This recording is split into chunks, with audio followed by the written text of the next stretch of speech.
Cornuda, Crocetta del Montello, Castelfranco Veneto, Oderzo, nubifragi intensi, le temute bombe d'acqua, centri abitati e zone più periferiche allagati per ore. Emblematica l'immagine del sottopasso all'Iper di Castelfranco con un'auto bloccata sommersa quasi per intero.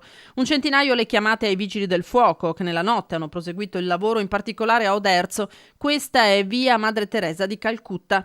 Strade allagate a Crocetta, a Cornuda oggi si devono contare i danni. Secondo allagamento in 10 mesi, l'esasperazione all'officina Zavarise di via Zanini. Noi ci ritroviamo nella stessa identica situazione. La differenza l'anno scorso dispiaciuto, quest'anno arrabbiato perché bisogna trovare delle soluzioni e qualcuno deve pagare questa volta. Danni? L'altra volta 90.000, adesso siamo intorno ai 70 perché ho salvato qualcosina. Fortunatamente è accaduto quando voi eravate presenti qui in fabbrica. Sì, con clienti e paura.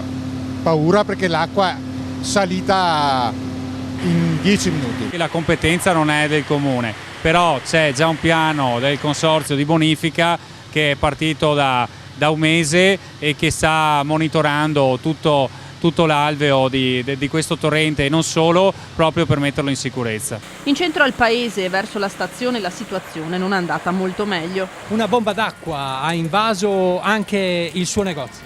Sì, purtroppo sì, siamo riusciti un po' a fermare questa ondata incredibile che in mezz'ora 1 metro d'acqua è arrivata fino a qua l'acqua. Fino a qua, una cosa mai vista a Cornuda, incredibile. Era già successo, però non era mai entrata, era sempre stata sulla strada o qua dietro tipo. Era proprio brutto di guardare anche la pioggia che non fermava, l'acqua andava dentro, io pensavo, mamma mia, cosa faccio io? Allora ho lasciato qui, chiudo la mia porta, è andata la mia amica che abita di là per stare di là perché era nervosa, piangeva perché non sapevo cosa fare. Ma dentro avevo melma, avevo acqua fino in fondo al bagno.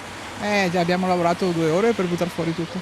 Quindi tutta la zona della stazione è stata pesantemente colpita, tante case che sono andate sott'acqua, scantinati, uffici e siamo riusciti comunque adesso a risolvere un po' la situazione dopo qualche ora. Lei ha messo le paratie addirittura. Le 10 anni che ho fatto le paratie, d'altronde non si può vivere una vita che qua vivo sempre con paura dell'acqua alta.